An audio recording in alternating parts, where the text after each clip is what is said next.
नमस्कार। आज हम बात कर रहे हैं एयर इंडिया फ्लाइट AI-171 के बारे में।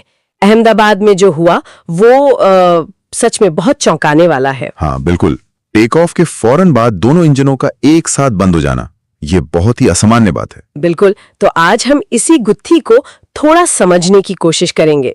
हमारे पास फ्लाइट AI-171 ईंधन कटौती का रहस्य लेख के कुछ अंश है। सही, कोशिश रहेगी कि समझें कि आखिर हुआ क्या था, जांच में क्या निकला है और कौन से सवाल अभी भी बाकी हैं। और सबसे बड़ा सवाल तो यही है कि टेक ऑफ के ठीक बाद दोनों इंजनों की फ्यूल सप्लाई एक साथ कैसे कट गई। चलिए इसी पर गहराई से बात करते हैं। ठीक है। तो ये घटना है 12 जून 2025 की। एयर इंडिया की फ्लाइट थी AI-171 बोइंग 787-8 ड्रीमलाइनर। हाँ, VTANB रजिस्ट्रेशन वाला विमान अहमदाबाद से लंदन गैटविक जा रहा था। और विमान में कुल 242 लोग थे। टेक ऑफ हुआ और मुश्किल से 30-40 सेकंड ही बीते होंगे। हाँ बिल्कुल, और शुरुआती चढ़ाई के दौरान ही दोनों इंजन एक साथ बंद हो गए। और फिर विमान कहाँ गिरा? विमान रनवे से ज्यादा दूर नहीं जा पाया। करीब 1.8 किलोमीटर दूर एक कॉलेज कैंपस की बिल्डिंग से टकरा गया। ओह, ये तो बहुत ही भयानक है। नुकसान कितना हुआ? नुकसान बहुत ज्यादा था। विमान में सवार 242 में से 241 लोगों की मौत हो गई। सिर्फ एक यात्री, एक ब्रिटिश नागरिक बच पाए। सिर्फ एक? और जमीन पर भी हादसा गंभीर था। 19 लोगों की जान गई और लगभग 67 लोग घायल हुए। बाप रे, तो शुरुआती जांच में क्या पता चला है?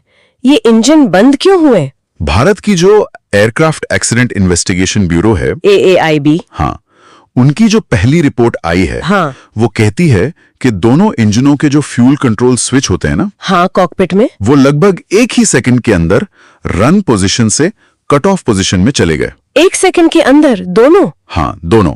इसी वजह से इंजनों को फ्यूल मिलना बंद हो गया। लेकिन ये कैसे हो सकता है? कॉकपिट वॉइस रिकॉर्डर से कुछ पता चला? हाँ, CVR की बात और भी उलझा देती है मामले को। उसमें पायलटों की बातचीत रिकॉर्ड हुई है। क्या बातचीत हुई? एक पायलट दूसरे से पूछ रहा है कि फ्यूल क्यों कटा, जबकि दूसरा पायलट साफ इनकार कर रहा है कि उसने ऐसा कुछ किया है। अच्छा। फिर रिकॉर्डिंग में है कि उन्होंने स्विच वापस रन पर डाले, इंजन रीस्टार्ट करने की कोशिश भी की, पर तब तक शायद बहुत देर हो चुकी थी। बिल्कुल, ऊंचाई इतनी कम थी कि इंजन दोबारा पूरी पावर पकड़ पाते उससे पहले विमान नीचे आ गया। लेकिन ये स्विच अपनी जगह से हिले कैसे? ये तो सबसे बड़ा सवाल है। यही तो देखिए, सबसे दिलचस्प बात क्या है, इन स्विच में सेफ्टी लॉक लगे होते हैं। हाँ, ताकि गलती से हाथ लगने पर न घूम जाए। बिल्कुल, इसीलिए AIB की रिपोर्ट कह रही है कि इनका अनजाने में एक्सीडेंटली हिल जाना अत्यधिक असंभावित है, हाईली इम्प्रॉबेबल। तो फिर क्या संभावनाएं बचती हैं? तो अब 3 मुख्य संभावनाएं नजर आ रही हैं।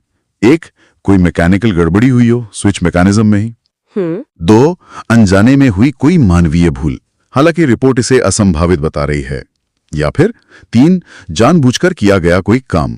जानबूझकर? ये तो बहुत ही गंभीर बात है। रिपोर्ट इस पर कुछ कहती है? नहीं, रिपोर्ट फिलहाल इन तीनों में से किसी एक निष्कर्ष पर नहीं पहुंची है। वो अभी भी जांच का हिस्सा है। समझ गई। जांच में कौन कौन सी एजेंसियां शामिल है? ये तो अंतर्राष्ट्रीय मामला बन गया होगा। हाँ बिल्कुल, भारत की AAIB तो मुख्य एजेंसी है ही, उनके साथ अमेरिका की NTSB, ब्रिटेन की AAIB भी सहयोग कर रही है। और निर्माता बोइंग और इंजन वाले? हाँ, बोइंग और GE एविएशन जो इंजन बनाती है, वो भी जांच का हिस्सा है। और अमेरिकी रेगुलेटर FAA भी इसमें शामिल है। FAA का क्या कहना है इस पर? क्या उन्होंने पहले स्विच डिजाइन पर कोई चिंता जताई थी? यहाँ एक पेज है। 2018 में इसी तरह के स्विच लॉकिंग मैकेनिज्म को लेकर एक सेफ्टी बुलेटिन जारी हुआ था। अच्छा। लेकिन इस हादसे के बाद FAA का कहना है कि बोइंग का जो फ्यूल स्विच डिजाइन है वो सुरक्षित है और उन्होंने कोई नया एयरवर्थनेस डायरेक्टिव जारी नहीं किया है। ये थोड़ा अजीब नहीं लगता, खासकर इतने बड़े हादसे के बाद? हाँ, ये बात थोड़ी चौंकाने वाली है और शायद इसीलिए पीड़ितों के परिवार भी वो रिपोर्ट से संतुष्ट नहीं है। वो क्या कह रहे हैं? उनका कहना है कि रिपोर्ट बहुत अस्पष्ट है, वो ज्यादा पारदर्शिता और जवाबदेही की मांग कर रहे हैं। बिल्कुल, ये समझना मुश्किल नहीं है। अगर हम इसे थोड़ी बड़ी तस्वीर में देखें तो ये कई सवाल खड़े करता है। सही कहा। विमानन सुरक्षा, डिजाइन की संभावित खामियां, रेगुलेटर्स का रोल, इन सब पर सवाल उठते हैं। हाँ, और कई सवाल तो सीधे इसी हादसे से जुड़े हैं। जैसे सबसे बड़ा सवाल, वो स्विच हिले तो हिले क्यों? बिल्कुल। क्या कॉकपिट में सारी प्रक्रियाएं ठीक से फॉलो की गई? क्या कोई थकान या तनाव जैसा फैक्टर था? या फिर कहीं एयर इंडिया की अपने सुरक्षा मानकों या रखरखाव में कोई प्रणालीगत मतलब सिस्टमैटिक समस्या तो नहीं? ये भी जांच का एक अहम पहलू होगा।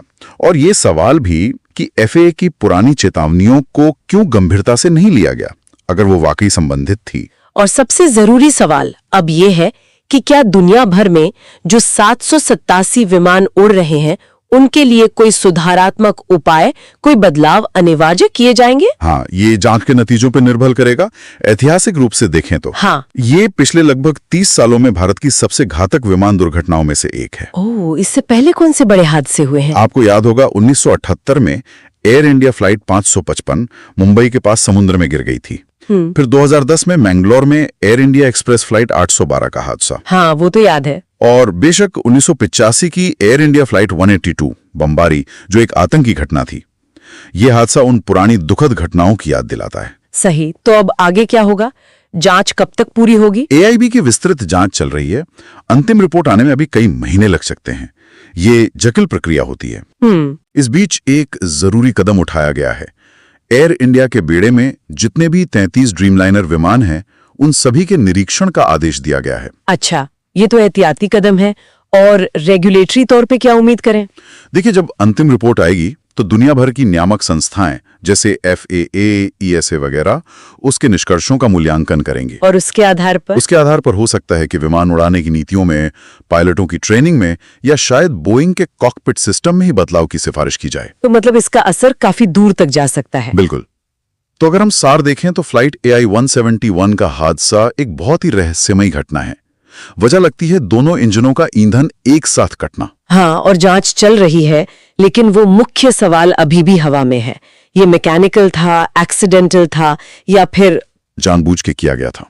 बिल्कुल। और इसी सवाल के साथ हम आज की ये बातचीत शायद यहीं रोक सकते हैं। हाँ, लेकिन एक आखिरी विचार शायद श्रोताओं के लिए छोड़ा जा सकता है। जरूर। ये जो स्विच का डिजाइन है, सेफ्टी लॉक है, और रिपोर्ट कहती है कि अनजाने में हिलना अत्यधिक असंभावित है, तो जांचकर्ता कैसे पता लगाएंगे कि ये वाकई एक दुर्लभ तकनीकी खराबी थी या तनाव में हुई कोई बहुत जटिल मानवीय भूल या फिर कोई जानबूझकर की गई हरकत? हाँ, ये तय करना बहुत मुश्किल होगा, खासकर तब जब सीधे सबूत शायद न मिले। वो डेटा रिकॉर्डर या मलबे के टुकड़ों में ऐसे कौन से छोटे छोटे बारीक सुराग ढूंढेंगे जो सच बता सकें? ये वाकई एक अहम सवाल है। और इसका जवाब मिलना भविष्य की हजारों उड़ानों की सुरक्षा के लिए बहुत जरूरी है।